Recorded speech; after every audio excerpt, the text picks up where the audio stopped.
Varicose veins కి సరైన చికిత్స కోసం సంప్రదించండి ఎవిస్ హాస్పిటల్.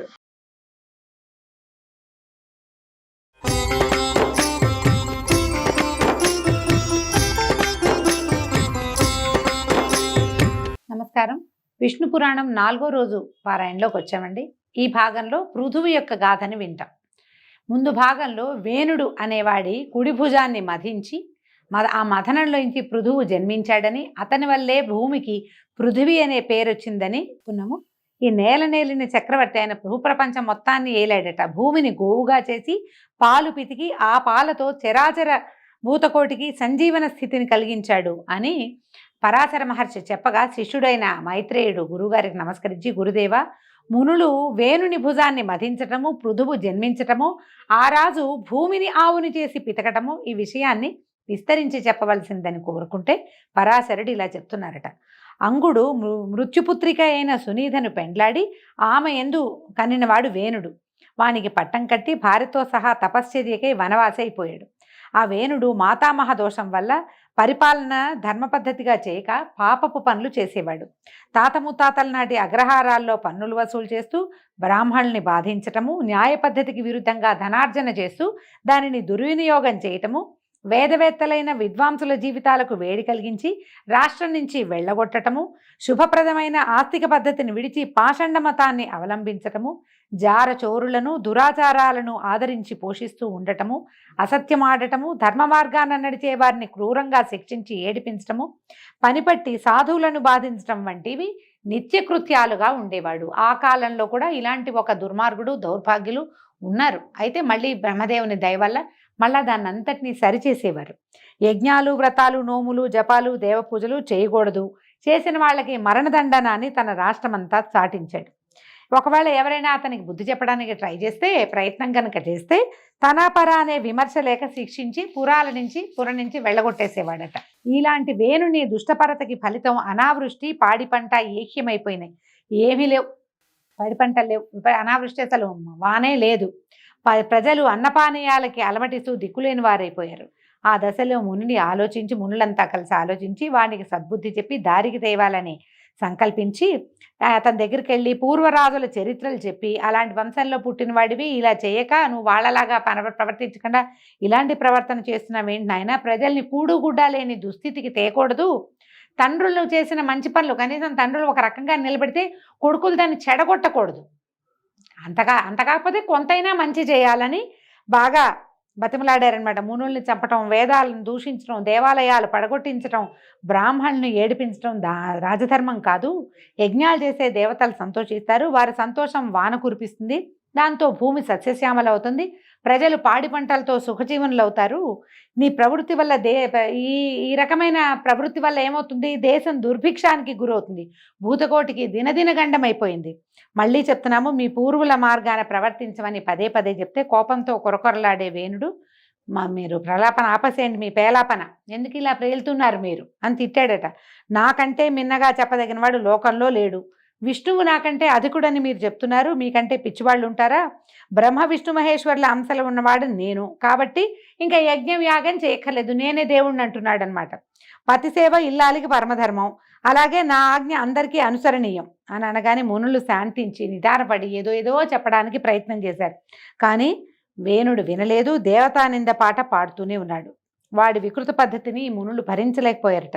కరుణాపయోనిధి అయినటువంటి పద్మాక్షుణ్ణి, శ్రీహరిని నిందించేటువంటి ఈ పాపాత్ముణ్ణి తుదముట్టించి ధర్మ సంరక్షణ చేసి ప్రజల్ని కాపాడాలని నిశ్చయించుకుని దర్భలు పట్టుకుని మారణ మంత్రాలు పలుకుతూ ఆ దర్భలని వేణుడి మీద విసిరారట. తీవ్రాగ్ని జ్వాలలు చిమ్ముతూ ఆ దర్భలు నిశిత శరములై వానిని తాకగానే వేణుడు దబ్బున కిందబడి కన్నుమూశాడు. వాని శరీరమును తైలపాకం చేయించి మంత్రులకు అప్పగించి భూపరిపాలన చేస్తూ ఉండండి అని చెప్పారు. ఇక రాజులు లేరు, వాడికి సంతానం లేదు, మంత్రులు ఏమీ అనలేక ఊరుకున్నారు. ఇక జరిగేదేముంది, పరిపాలకుడు రాజు లేడు, దొంగలు మూకముక్కలుగా ఊళ్లపై పడి బ్రాహ్మణుల్ని చావగొడుతూ సిరి సంపదల్ని హరింపసాగారు. ఆ బ్రాహ్మణుడు కుయ్యో ముర్రో అని ఏడుస్తూ ఉండేవాళ్ళట. అరాచక పద్ధతి, అరాచకం అంటే ఏంటంటే రాజు లేకపోవటం అనమాట. అది వేరే పద్ధతి కాదు. మామూలుగా అరాచకంగా ప్రవర్తించడం, రాజు లేనట్టు ప్రవర్తించడం ఒక పద్ధతి అయితే, అసలు రాజే లేకపోవడం, పైన అజమాయిషీకి ఎవడూ లేకపోతే ఇంకా అధ్వాన్నంగా ఉంటుంది. మునులు బ్రాహ్మణులు చూసి జాలిపడి ఓదార్చి వేణుని యొక్క ఊరు భాగాన్ని మధించారట. ఊరు తొడ భాగాన్ని మధిస్తే ఆ భాగం నుంచి భయంకర వికృతాకారుడు బయలుపడి నన్ను ఏం చేయమన్నారని హుంకరిస్తూ అడిగాడట. అయ్యో, అనుకున్నదొకటి అయిందొకటి, వీడిని తోటి ప్రశాంతంగా ఎవరి నువ్వు ప్రజాపాలన చెయ్యంటే వీడు హుంకారాలు చూస్తేనే జనం భయపడి చచ్చేటట్టున్నారు, ఇది పనికిరాదనుకున్నారు. ఏం చేశారు, వీడిని వింధ్యపర్వత ప్రాంతానికి వెళ్ళి మ్లేచ్ఛ కిరాత జాతులకు అధిపతిగా ఉండరా నాయన అంటే వాడు సుడిగాలిలాగా ఎగురుతూ తిరిగి వెళ్ళిపోయాడట అక్కడికి. మ్లేచ్ఛ కిరాత జాతులకి అధిపతిగా ఉన్నాడు. అక్కడి నుంచి ఏమనుకున్నారు, ఈ వేణుడిలో ఉన్న పాపం ఆ నిషాద రూపంలో వెళ్ళిపోయిందని సంతోషించి ఉదాత్త అనుదాత్త స్వరిత పద్ధతిని వేదమంత్రాలు ఉచ్చరిస్తూ ఈ తైలపాకంలో నూనెలో పెట్టారు కదా వేణుని దేహాన్ని, అతని కుడి భుజాన్ని మధించారట. మధిస్తే ఆ మదన ఫలితంగా సాటి లేని భుజబలము, దివ్య తేజస్సు, సులక్షణ లక్షితమైన అంగసౌష్ఠమము కలవాడై విష్ణువంశలో ఒక బాలుడు జన్మించాడు. అప్పుడు వాడిని చూసినటువంటి మునులు సంతోషించి ఈ బాలుడు తగిన ధరణీపతి, భూమికి తగిన భర్త వీడు అని ఏకవాక్కుగా అనుకొని వాడికి పృథువు అనే నామకరణం చేశారు. అప్పుట ఆకాశం నుంచి పుష్పవర్షం కురిసింది, దేవదుందుపులు మోగాయి, దేవగణాలు అభినందించారు. అప్పుడు పుట్టినటువంటి పృథువు యువకుడై మహనీయ మహిమ కలిగిన వాడై విరాజిల్లుతూ ఉన్నాడు. అక్కడి నుంచి వాడి కోసమట ఆ పుట్టిన శిశువు కోసం దేవలోకం నుంచి విశిష్ట తేజస్సు గల ఖడ్గము, ధనుసు, అక్షయబాణ తూణీరాలు 2, వజ్రకవచము యుద్ధ సాధనాలుగా వచ్చాయి. ధర్మానికి మొగరూపైనటువంటి మంచి కొడుకు కలగటం వల్ల వేణుడు పుణ్యస్థానానికి చేరాడు. మునులు పరమానంద భరితులై గంగాది పుణ్యనదుల నుంచి సముద్రాల నుంచి నీరు సువర్ణ పాత్రలతో తెప్పించి పృథువికి అభిషేకం చేశారు. దేవగణాలతో బ్రహ్మదేవుడు స్వయంగా వచ్చి శుభముహూర్తాన ఇతనికి ధరాధిపతిగా పట్టం కట్టి చక్రవర్తిని చేశాడు. విష్ణు చక్రం వచ్చి పృథువి యొక్క దక్షిణ హస్తానికి దివ్యాభరణంగా ప్రకాశించింది. అప్పుడు బ్రహ్మ చక్రవర్తిగా పృథువిని చెప్పి అభినందించాడు. ఇతడే ఇంకా చక్రవర్తి, సర్వం సహా చక్రవర్తి భూమికని చెప్పాడు. ఈ విధంగా చక్రవర్తి అయినటువంటి పృథువు సురనర ప్రశంసను పొంది సమధికైశ్వర్యవంతుడై రాజ్యం చేయటం మొదలుపెట్టాడు. అతడు చేస్తూ పైతామహ యజ్ఞం చేశాడట. ఆ యజ్ఞానికి సంబంధించిన సూత్రమంత్ర ప్రభావంతో 2 కుమారులు పుట్టారట. వాళ్ళు పుట్టిన వెంటనే యువకులుగా మారితే ఆ యజ్ఞానికి వచ్చిన వాళ్ళని చూసి వాళ్ళకి సంతోషించి ఆ మునులందరూ ఆనందించి, ఒకడు పేరు సూతుడు, రెండోవాడు మాగధుడు, సూతుడు మాగధుడు అని పేర్లు పెట్టి మీరే చక్రవర్తిని స్తుతిస్తూ ఉండమంటే ఈ సూత మాగధులు 2 సమయానుసారంగా పృథు చక్రవర్తిని కీర్తిస్తూ ఉండేవాళ్ళు. అయితే ఈ ప్రజలు ఆఖరి దప్పులకు లోనై ఆగలేక చక్రవర్తి వద్దకు వెళ్ళారట. వెళ్ళి మహారాజా, ధర్మ నష్టం, దానివల్ల అనావృష్టి, దాని మూలాన పాడి పంటలు నశించాయి, సస్యములు ఓషధులు జీర్ణాలై చెడిపోయాయి, ఇలా ఆకలి దప్పులకి చిక్కి మేము శల్యాలం అయిపోయాం. మేము అడవులకు పోయి అక్కడ దొరికి కందమూలాలతో కక్కుర్తిపడి ఎట్లాగొట్లా ప్రాణాలు నిలుపుకుంటున్నాను నాయన. అన్నం ధాన్యమూలం, అందరికీ ఆధారం అన్నమే. ఆ అన్నం లేకపోతే ఇంకా బతికెక్కడిది? ఆ అన్నం మాకు సంతృప్తికరంగా లభించే ఉపాయం చూపించి ప్రజారక్షకుడు వర్తిల్లు నాయన, నువ్వు ఇప్పుడు చక్రవర్తి అయ్యావు, మమ్మల్ని రక్షించమంటే అప్పుడు ఈయన ఆలోచించాడట. సస్యనాశం చేసి కరువు కలిగించిన ఆ భూమిని కూడా హతమారుస్తాను. భూమి వల్లే కదా మరి భూమి బిగిసిపోయింది, అందుకని పంటలు పండటం మానేసినాయి అని భావించాడు. అని చెప్పి ఈయన ఏం చేశాడట, ఈ భూమి మీద బాణం వేయడానికి లేచేసి విల్లందుకున్నాడు, బాణం సంధించాట. ఇక ప్రయోగించటమే తడవుగా ఉంది. భూమి అదిరిపోయి గోరూపం ధరించి బ్రహ్మ దగ్గరికి వెళ్ళాలని పరిగెడుతుంటే చక్రవర్తి అడిగట, నువ్వు ఎక్కడికి పరిగెత్తినా సరే నేను నీ వెనకాలే వస్తాను, నువ్వు నా బాణానికి గురికాక తప్పదు అనేసరికల్లా భూమి అందుట, ఓ రాజా, స్త్రీవధ పాపం అని తెలీదా నీకు? నన్ను చంపితే నన్నే చంపేస్తే నువ్వు పాలించేది దేనిని? ఈ ప్రజలందరినీ ఎట్లా నువ్వు బతికిస్తావు అనేసరికల్లా ఈయన అన్నట్ట, నువ్వు ప్రజలకి తిండి లేకుండా చేసిన దుర్మార్గురాలవి, అందరినీ సంరక్షించడానికి నిన్ను చంపడం పుణ్యమే కానీ పాపం కాదు. వారి స్థితి తర్వాత చూస్తాను. దైవబలం సమృద్ధిగా ఉన్నవాడిని నేను, వాళ్ళని సుఖంగా పాలించడం నాకేమీ కష్టం కాదు. నీ అంతు నేను చూస్తాను, కానీ నా దగ్గర ఒక ఉపాయం ఉంది, దానివల్ల ప్రజా సంరక్షణ జరుగుతుంది అనేసరికల్లా ఈ భూమి చెప్తోందనమాట, సస్యాలు ఓషధులు నాలో ఇమిడి జీర్ణమైపోయినాయి, భూమిలో ఉండిపోయినాయి. నువ్వేం చేస్తావు? నేను గోరూపంలో ఉన్నాను కదా, నాకు ఒక దూడని కలిగించు. అది పాలు తాగే సమయంలో ఓషధులు సస్యాలు మళ్ళీ ఆవిర్భవిస్తాయి, ఆ ప్రయత్నం చేయమని గోరూపధర అయినటువంటి భూదేవి సెలవివ్వగా ఇతను ఏం చేశాడట, ఆ మాట విని సరేనని స్వయంభువుని దూడగా కల్పించి తానే ఈ పాలు పితికాడట. ఈ దూడగా ఎప్పుడైతే దూడ ఉంటుందో దూడ నోరు తగిలేసరికల్లా పాలు వాటంతటవే స్రవిస్తాయి. గోవు కాదు, తల్లి యొక్క ధర్మం అన్నమాట. ఈ లోకరీతి మనుషులైనా అంతే, ఏ జంతువైనా అంతే. సకింగ్ రిఫ్లెక్షన్స్ అని చెప్పుకుంటాం మనం ఇంగ్లీష్లో. ఇది ఒక మెడికల్ టర్మే. పిల్లలు పాలు తాగుతుంటే తాగిన కొద్దికి పాలు పుడతాయని చెప్తారు. స్త్రీలకి, మనుషులకు కూడా అంతే. ఎప్పుడైతే ఈ దూడగా స్వయంభువు వచ్చి తల్లి పాలు తాగడానికి భూదేవి గోరూపంలో ఉన్న భూమి దగ్గర పాలు తాగడానికి ప్రయత్నించాడో వెంటనే ఆమెలో ఉన్న ఓషధులు, సస్యాలు, పంటలు అన్నీ స్రవించడం మొదలుపెట్టినాయి పాల రూపంలో. అయితే ఈ దూడని వ్యాజంగా చేసుకుని ఋతు చక్రవర్తి స్వయంగా ఆ ఆవుని పితికితే ఏకధారగా పాలు పడ్డాయిట. అవి ఇట్లా కింద పడేసరికల్లా సస్యాలు మంత్రించినట్టుగా నూతన శోభతోటి పైకి లేచాయి. ఎక్కడ చూసినా భూమి సస్యశ్యామలంగా కన్నుల పండువగా అయిందిట. ఆ పాలతోటి దేవదైత్య కిన్నరాజులకు, మృగాలకు, మానవులకు సమృద్ధిగా వారి వారికి కావలసినటువంటి ఆహారం సమకూరింది. ఆ విధంగా భూమిని మళ్ళీ యథాపూర్వ రూపానికి తెచ్చి సురనర రంజనముగా ఋతు చక్రవర్తి పరిపాలన చిరకాలం చేశాడు. ఆ సత్క్రియ వల్లే భూమికి ఆ చక్రవర్తి పేరుతోటి పృథివీ అనే పేరు వచ్చింది. పృథువు పేరు మీద నుంచే పృథివీ అని పేరు వచ్చిందట. ఈ పృథు చక్రవర్తి కథ విన్న వారికి ఎలాంటి పాపము అంటదు. తేజస్సు, సమృద్ధిగా, సిరి సంపదలు, సుఖ సంతోషాలు, కీర్తి, ఆయురారోగ్య, ఐశ్వర్యాభివృద్ధి, అశ్వమేధ యాగం చేసిన ఫలితాన్ని ఆ విష్ణుమూర్తి ప్రసాదిస్తాడని చెప్పారు. ఈ పృథు చక్రవర్తికి అంతర్థి, వార్థి అని 2 కుమారులు కలిగారట. వారిలో అంతర్థికి శిఖండి అను భార్య యందు హవిర్ధానుడనే కుమారుడు కలిగాడు. వాడికి అగ్ని వలన పుట్టినటువంటి ధిషణ అనే కాంత యందు ఒక కొడుకు కలిగాడు. అతను యజ్ఞ సమయమందు కుశలను ప్రాచీనాగ్రములుగా ఉంచటం వల్ల ప్రాచీన బర్హి అని ప్రసిద్ధుడయ్యాడు. యజ్ఞం చేసేటప్పుడు అగ్రాలంటే కొసలని ప్రాచీనంగా ముందటం, వైపు ఉంచటం వల్ల అతని పేరు ప్రాచీన బర్హి అని పేరు పెట్టారట. అతనికి సముద్రపుత్రి అయిన సౌవర్ణయందు ధనుర్వేద పారంగతులైన ప్రచేతసులు అనేవారు 10 మంది కలిగారట.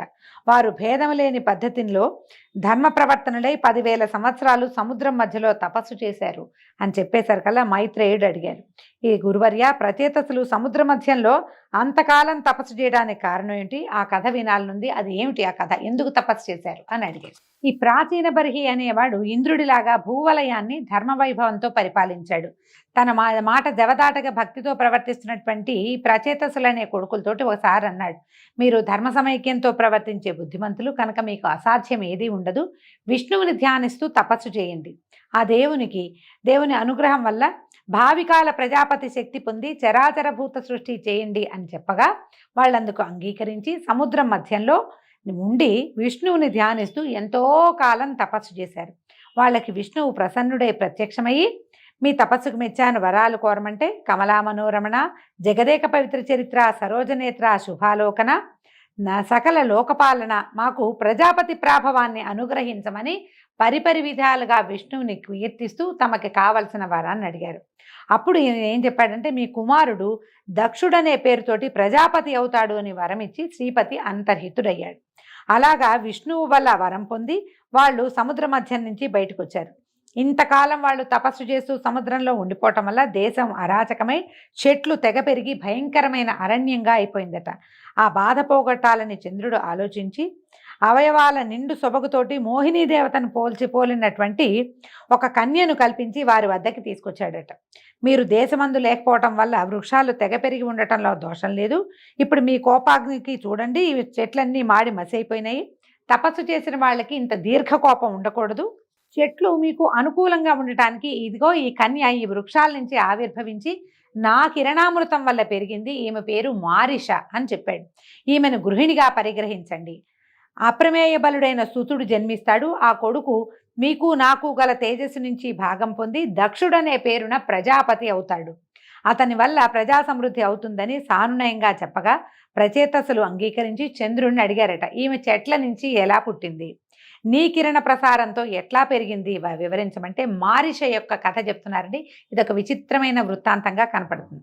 ఒకప్పుడు కందుడనే ముని గోమతి తీరంలో అసాధారణమైన తపస్సు చేస్తుండగా ఇంద్రుడు భయపడి అతని తపస్సు చెడగొట్టాలని ప్రమ్లోచన అనే అప్సరసని రప్పించి గోమతి తీరాన తపస్సు చేస్తున్న కందుని అందచందాలతోటి వశపరుచుకుని తపస్సు చెడగొట్టమని తగిన చెలికత్తెలతో వెళ్ళమని నియమించాడట. ఆ అప్సరస చెలికత్తెల్ని కొంతమందిని వెంబడబెట్టుకుని ఈ కందుడి ఆశ్రమానికి వెళ్ళింది. ముని తపశ్చర్యను చూసి ఎదురుగా వెళ్ళడానికి భయపడి పక్కనున్న పొదరిళ్లలో ఆటలాడుతూ పాటలు పాడుతూ అతనికి కనిపించకుండా విహరించేదట. అయితే ఆ సమయంలో చల్లని మలయవాయువు అప్సరసకు తోడయి ఆమె యొక్క శరీరం మీద నుంచి వచ్చే సుగంధం వల్ల ఈ మునికి మైమరపు కలిగించేదట. అప్పుడు పూచిన పువ్వులు తెచ్చి ముని దగ్గర వంగి ఉంచేదట. అక్కడ దగ్గర పెట్టేది, ఆయన దగ్గరికి వచ్చి వీణ మీటుతూ చక్కటి కీర్తనలు పాడేది. అప్పుడప్పుడు చేతులు తగిలేలాగా, తన బట్టలు తగిలేలాగా నమస్కారాలు చేసి చిరునవ్వుతో చూసేది.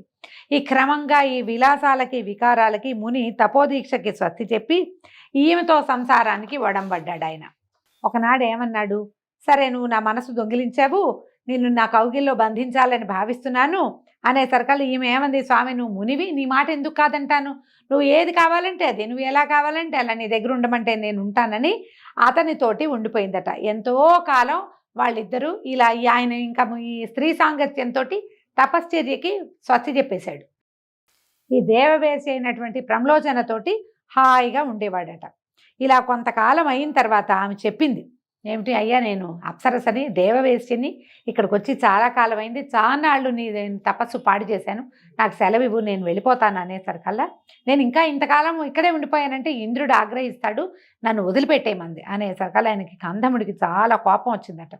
ఏమన్నాడు, నాకు ఇంకా సంతృప్తి కలగలేదు, నాతో ఉన్న నిన్ను ఇంద్రుడేమంటాడు, ఇంకా కొంతకాలం ఉండమనని మళ్ళీ కొంతకాలం తనతో ఉంచుకున్నాడట. కొంతకాలం అయ్యాక ఈ ప్రమ్లోచి ఇంకా నాకు సెలవు ఇప్పించని బతిమలాడితే సరే ఈయన ఏమన్నాడు, నేను సూర్యోదయ కాలంలో దినకరుడికి అర్ఘ్యం ఇస్తుంటే నువ్వు నాకు అంటపడ్డావు, నీతో నిన్న రాత్రి ఉన్నాను, ఒక్క రాజుతోటే వెళ్ళిపోతావా అంటే, అయ్యా నువ్వు అలా అనద్దు, ఆయనకి ఏమనిపిస్తోంది, ఒక రోజే జరిగిందని అనిపిస్తోంది. ఈవిడ, అయ్యా నన్ను క్షమించు మునివర్య, నన్ను క్షమించు, ఎందుకంటే నువ్వు నాతో ప్రమాణవాక్గా చెప్తాను, నువ్వు నాతో గడిపిన కాలం 907 సంవత్సరాల 6 నెలల 3 దినాలు, యోగ దృష్టితో చూడు, నువ్వు ఇదంతా ఏమనుకుంటున్నావు, ఇవాళ పొద్దున కలిశాను, రాత్రి మాత్రమే గడిపానని భావిస్తున్నావు, ఇంతకాలము నువ్వు నాతోటే ఉన్నావు, నువ్వు కావాలంటే యోగ దృష్టితో చూడమనేసరికి ఆయన ధ్యానించి తెలుసుకున్నంటే ఒళ్ళు తెలియదు, స్త్రీ సాంగత్యం సమయాన్ని తెలియనివ్వదని పురాణం చెప్తోందండి.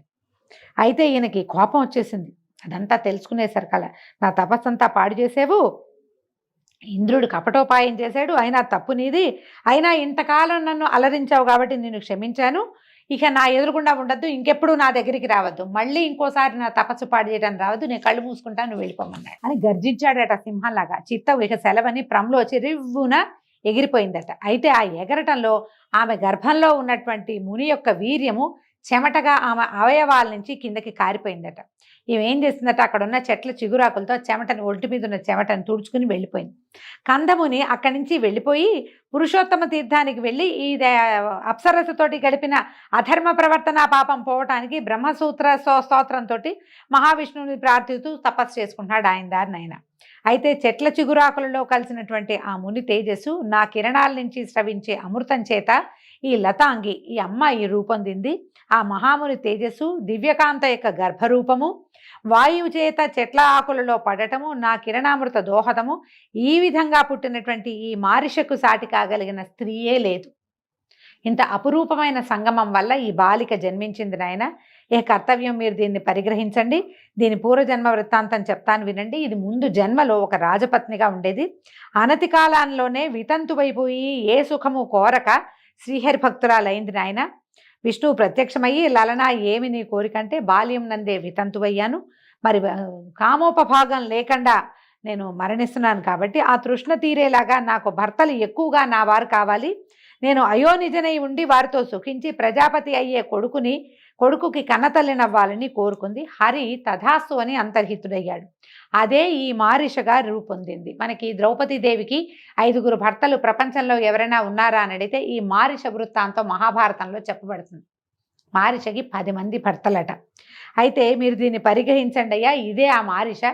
విష్ణువు యొక్క వరం వల్ల ఈమె అయోనిజగా, స్త్రీ గర్భం నుంచి వచ్చిన వీర్యము ఇలా ఈ రకంగా రూపొందింది.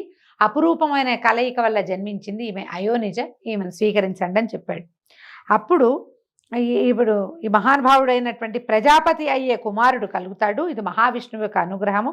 వాడు అనేక వంశాలకి వంశకర్త అవుతాడు అని చెప్పి చంద్రుడు నచ్చజెప్పి మారిషను ప్రచేతసుల గృహిణిగా పాణిగ్రహణం చేయించాడండి. ఈ విచిత్రమైన మారిష వృత్తాంతోటి ఈరోజు విష్ణు పురాణాన్ని ఆపుతామండి. రేపు ఉదయం మళ్ళీ 5వ భాగంలో కలుసుకుందాము. నమస్కారం.